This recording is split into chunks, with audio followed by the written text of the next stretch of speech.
नमस्कार दोस्तों, मैं राकेश मेहरा जी के क्लासेस की तरफ से आप सभी का हार्दिक अभिनंदन करता हूं।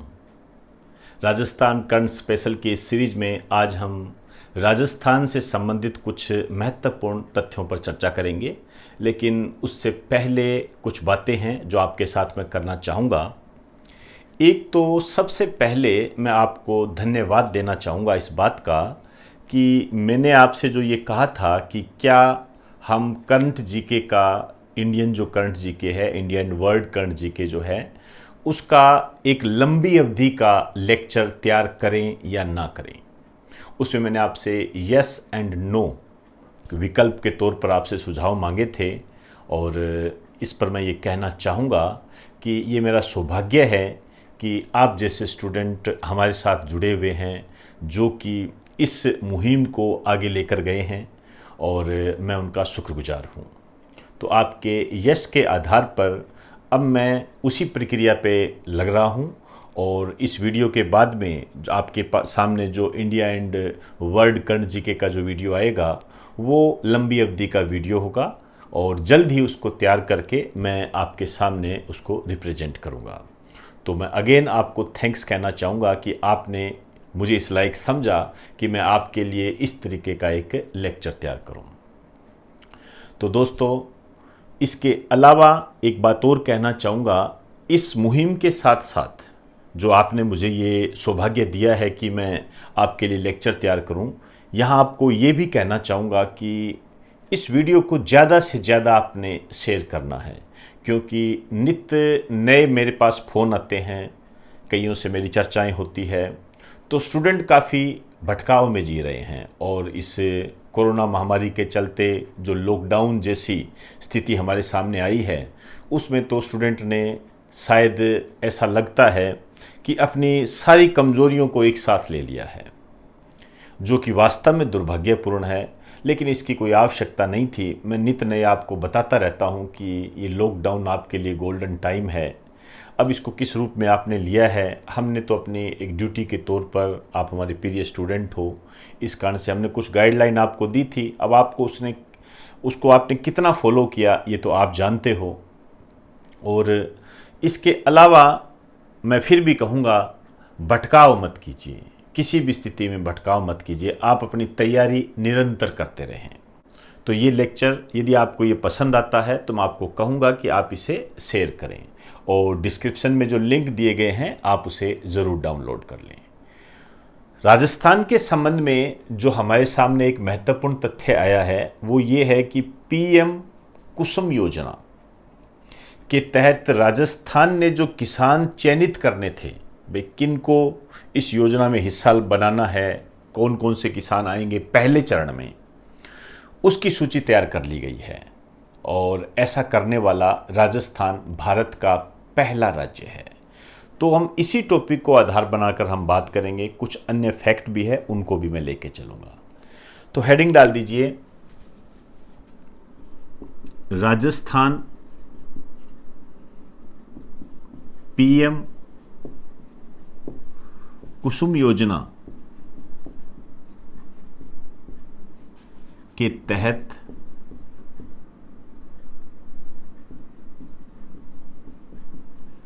किसानों को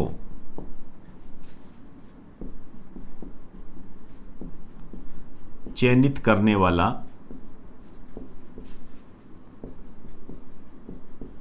पहला राज्य बना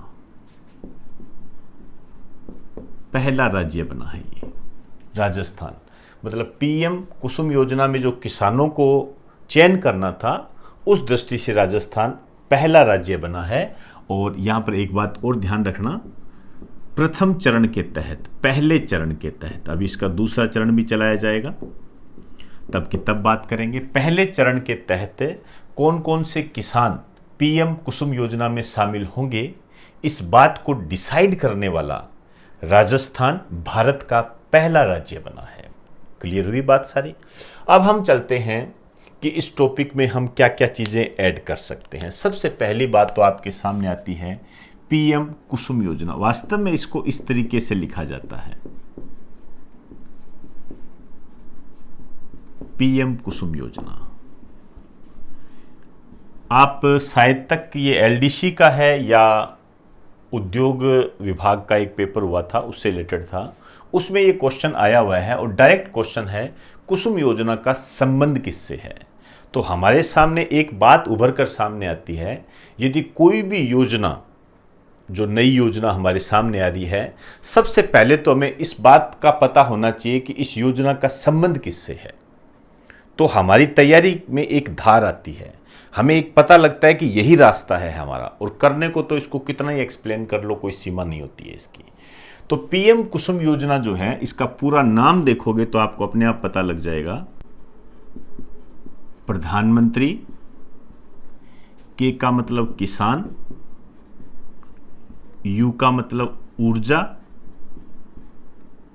एस का मतलब सुरक्षा, यू का मतलब उत्थान, एम का मतलब महाअभियान, महाअभियान, और योजना तो आगे है ही महाअभियान योजना। तो किसान ऊर्जा सुरक्षा उत्थान महाअभियान, ये क्या है, इसमें क्या किया जा रहा है?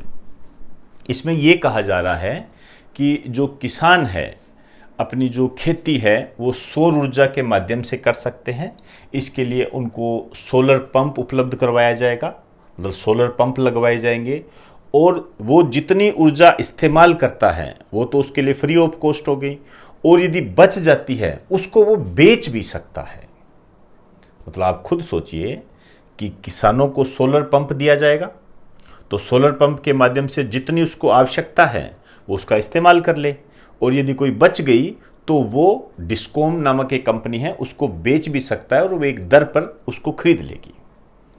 तो दोनों तरफ किसानों के फायदे हैं। तो कुसुम योजना का संबंध किससे है? किसानों को सोलर पंप उपलब्ध करवाने से संबंधित है। ऑप्शन में यही आया था। एक लाइन लिखिए, इसके तहत किसान खेत की सिंचाई के साथ साथ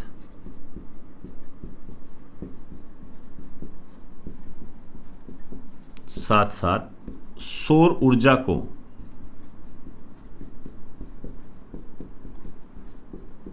सरकार को बेच भी सकता है, यहां भी उसको फायदा होगा।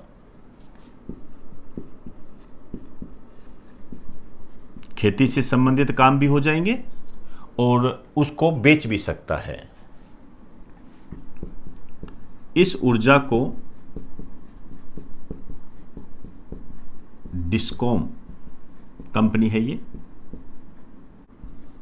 3.14 रुपए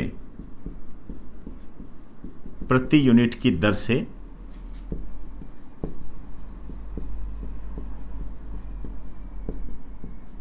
से खरीद रही है। कई बार इस टाइप के क्वेश्चन भी बन जाते हैं। तो सौर ऊर्जा से संबंधित है। अब यहां पर मैं राजस्थान को ऐड करना चाहूंगा। ये तो पीएम कुसुम योजना होगी, सेंट्रल गवर्नमेंट की योजना है, अरुण जेटली ने इसका उद्घाटन किया था। अब देखिए यहां पर आ जाइए राजस्थान के संबंध में। अब राजस्थान के संबंध में यदि देखें तो प्रथम चरण में किसानों को चयनित करने वाला राजस्थान भारत का पहला राज्य बना है। यहां पर एक लाइन लिखिए, राजस्थान सरकार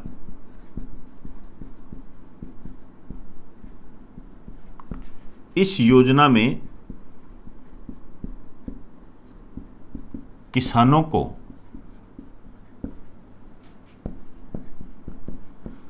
60% अनुदान दे रही है, ग्रांट बोलते हैं इसको। अब ये क्वेश्चन आ गया अपने आप में, आपसे कहेगा पीएम कुसुम योजना के तहत राजस्थान सरकार किसानों को कितना अनुदान दे रही है।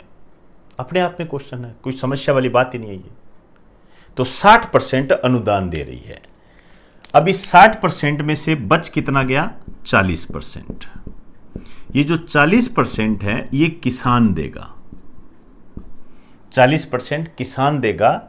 इसमें से भी, मतलब इस 40% में से ही, इसमें से ही 30% किसान को ऋण के रूप में उपलब्ध होगा। मोटे तौर पर यदि मैं एक समझाने की दृष्टि से आपको एक बात कहूं, तो जैसे 100 रुपये है, तो 100 रुपये में 60 रुपये तो सरकार देगी, राजस्थान सरकार देगी, और 30 रुपये का वो लोन ले सकता है और 10 रुपये उसको देने पड़ेंगे। मतलब 10 रुपये उसके खर्च होंगे, 30 रुपये उसको बैंक दे देगा लोन के माध्यम से, और 60 रुपये सरकार देगी। मोटे तौर पर समझने के तरीके से आपको ये मैंने बताया है। इस दिशा में राजस्थान काफ़ी अग्रणी भी हो रहा है और इसने एक सोलर पंप लगवाया भी है। कैसे लगवाया है उसकी बात करते हैं। एक लाइन लिखिए, यहां पे लिखिए, कुसुम योजना के तहत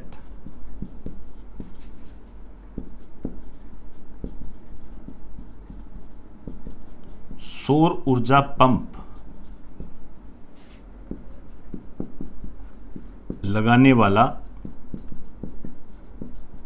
राजस्थान भारत का पहला राज्य बना। अब अपने आप में आप खुद देखिए, इस लैंग्वेज में भी आपको कोई समस्या नहीं होगी कि ये क्वेश्चन आएगा कि नहीं आएगा। तो सौर ऊर्जा पंप लगाने वाला राजस्थान भारत का पहला राज्य बना है और पहले चरण में किसानों को चयनित करने वाला भी पहला राज्य बना है। तो आप ये कह सकते हो कि राजस्थान सरकार जो है वर्तमान में किसानों के प्रति संवेदनशील है और अग्रणी काम कर रही है। अब बात आती है ये कहां पर लगा है। ये जो लगा है स्थान है कापड़ियावास। कापड़ियावास में लगा है और ये जो कापड़ियावास है ये झोटवाड़ा पंचायत समिति में आता है। और आप जानते हो झोटवाड़ा पंचायत समिति मतलब जयपुर में है। क्लियर? एक स्टार डाल के और लिखिए, राजस्थान के वर्तमान कृषि मंत्री, वर्तमान कृषि मंत्री की बात कर रहा हूं, ध्यान रखना, यह है लालचंद कटारिया।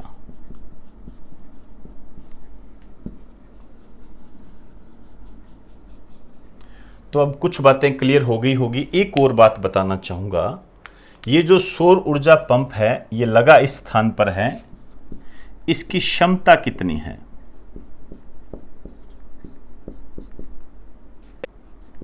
7.5 HP। तो 7.5 HP इसकी क्षमता है। तो ये आपके सामने क्वेश्चन है। एक तो कुसुम योजना का संबंध किससे है?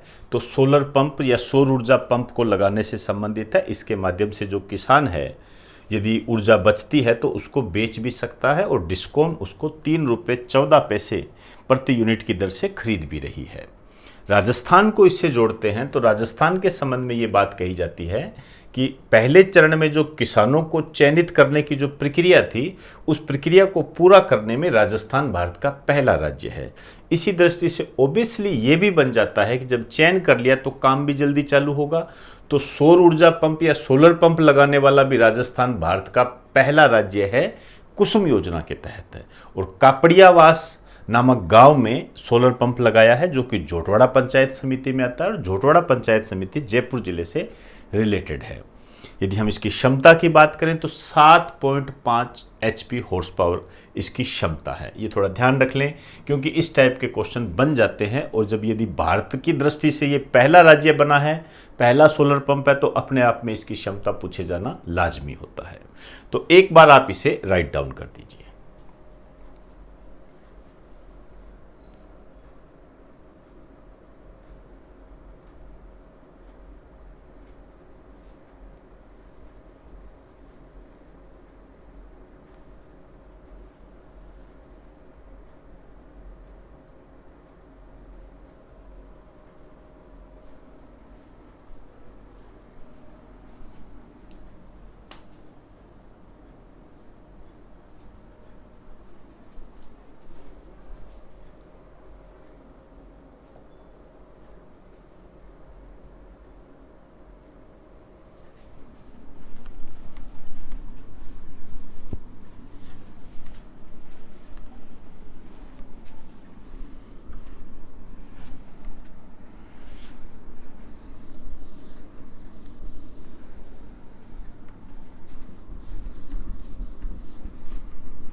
अब मैं कुछ फैक्ट बता रहा हूं। आबू नाम सुना होगा, सिरोही में पड़ता है। यहाँ की सौंफ जो है गुणवत्ता और स्वाद के लिए प्रसिद्ध है। लिखिए,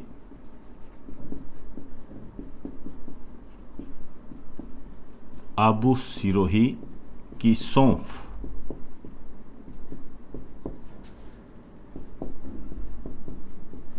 गुणवत्ता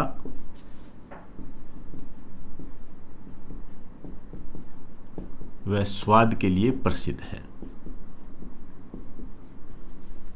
तो आपके एग्जाम की दृष्टि से इस तरीके से क्वेश्चन बन जाता है कि जो सौंफ है वो गुणवत्ता व स्वाद की दृष्टि से कहाँ की प्रसिद्ध है। जिला पूछे तो सिरोही, और यदि आपसे स्थान पूछे तो आबू। तो एक क्वेश्चन तो ये हो गया। अब बात आती है कि ये क्वेश्चन क्यों पूछा जा सकता है। मैंने आपको कहा कि या तो आपसे जिला पूछ सकते हैं या स्थान पूछ सकते हैं। सौंफ के संबंध में क्यों पूछा जा सकता है? वास्तव में क्या है, आबू में सौंफ की एक यूनिट लगाने की मांग की जा रही है। एक लाइन लिख लीजिए, चर्चा में क्यों।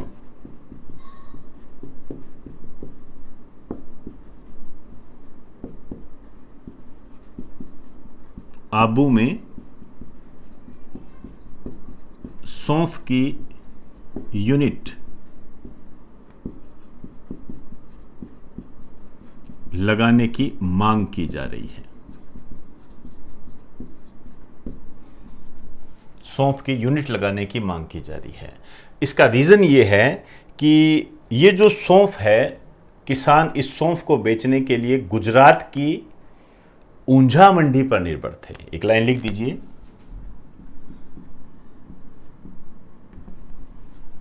यहां लिखिए, कारण क्यों मांग की जा रही है। क्योंकि यहां के किसान सौंफ को बेचने के लिए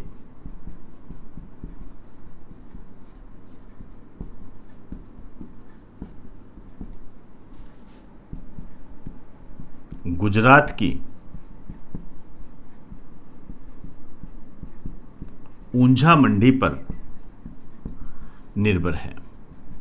तो इस निर्भरता को दूर करने के लिए यह मांग की जा रही है। तो एग्जामिनर आपसे यहां से इस तरीके से क्वेश्चन बनाकर पूछेगा। तो यही तरीका होता है किसी भी टॉपिक को तैयार करने का। हमें यह पता होना चाहिए कि कोई भी क्वेश्चन जब मैंने आपको कहा तो क्यों पूछा जाएगा, रीजन क्या है इसका। तो ये जो मांग बढ़ रही है, इस तरीके से ये क्वेश्चन इसके अंदर बनते हैं। अब नेक्स्ट फैक्ट लिखिए, राजस्थान में इंदिरा महिला केंद्र बनाया जाएगा।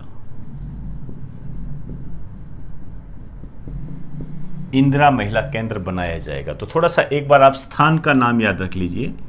ये जो बनाया जाएगा टेक्नोलॉजी पार्क में बनाया जाएगा। टेक्नोलॉजी पार्क, ये जो टेक्नोलॉजी पार्क है ये पड़ता है मानसरोवर में, जयपुर में। यहां पर ये बनाया जाएगा। यहां पर क्या है, ये वास्तव में महिलाओं और बच्चों के लिए है। आपने कभी नाम सुना होगा क्रैच, जहाँ पर बच्चों को रखा जाता है। जो कामकाजी महिला पुरुष होते हैं, मियाँ बीवी होते हैं, वो क्या होते हैं, अपने बच्चों को वहाँ पर रख कर जाते हैं, छोड़ कर जाते हैं। तो उस दृष्टि से यहाँ पर ये काम किए जाएंगे। इसके अलावा यहाँ पर महिलाओं को उद्यमिता से संबंधित कौशल की जानकारी भी दी जाएगी। तो ये प्रोग्राम यहाँ पर चलेंगे। अब नेक्स्ट पॉइंट लिखिए, भक्ति शर्मा पर बायोपिक बनेगी।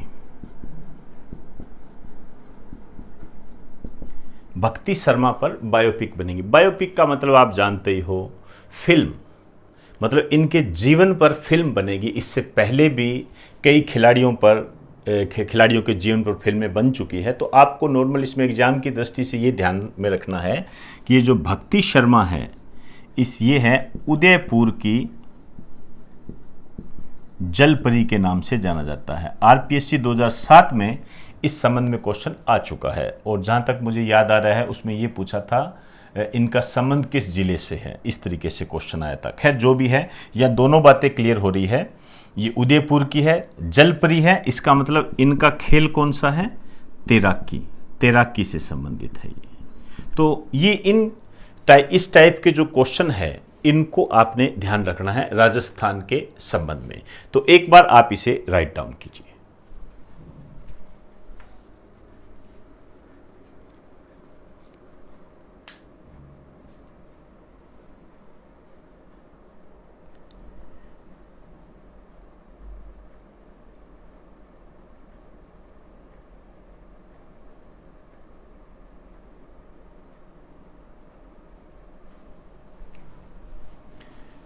तो दोस्तों, राजस्थान करंट स्पेशल की इस सीरीज में आज हमने कुसुम योजना को राजस्थान से रिलेटेड करके पढ़ा और इसके अलावा कुछ छोटे मोटे फैक्ट थे उनको हमने जाना।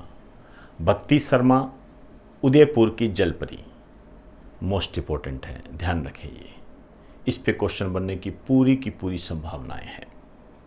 इसके अलावा कुसुम योजना के तहत राजस्थान का क्या स्टेप है, ये क्वेश्चन होते हैं यदि राजस्थान को रिलेटेड करके पूछेगा आपसे। कुसुम योजना का पूरा नाम पूछा जा सकता है, ये भी ध्यान रखें। वर्तमान में इस टाइप के क्वेश्चन मैंने कई बार देखे हैं। तो दोस्तों, जाने से पहले एक बार वापस आपको मैं इस बात का थैंक्स कहना चाहूँगा कि आपने लंबी अवधि के वीडियो को बनाने के लिए मुझे इजाज़त दी, आपने यस कहकर मेरा सम्मान बढ़ाया। उस सम्मान के लिए थैंक्स आपको। परमात्मा आपको जीवन में कामयाबी दे, आप आगे बढ़ते जाएं और आपने जो भी अपने लक्ष्य को बना रखा है उस लक्ष्य को आप जल्द से जल्द प्राप्त करें ताकि आप अपने जीवन में अपने माता पिता की सेवा कर सकें। तो दोस्तों, ये वीडियो यदि आपको अच्छा लगा हो तो आप इसे शेयर करें, सब्सक्राइब करें और लाइक करें। इसके अलावा डिस्क्रिप्शन में जो लिंक दिए गए हैं उन्हें आप ज़रूर डाउनलोड कर लें। तो इजाज़त दीजिए, आप सभी को मेरा नमस्कार।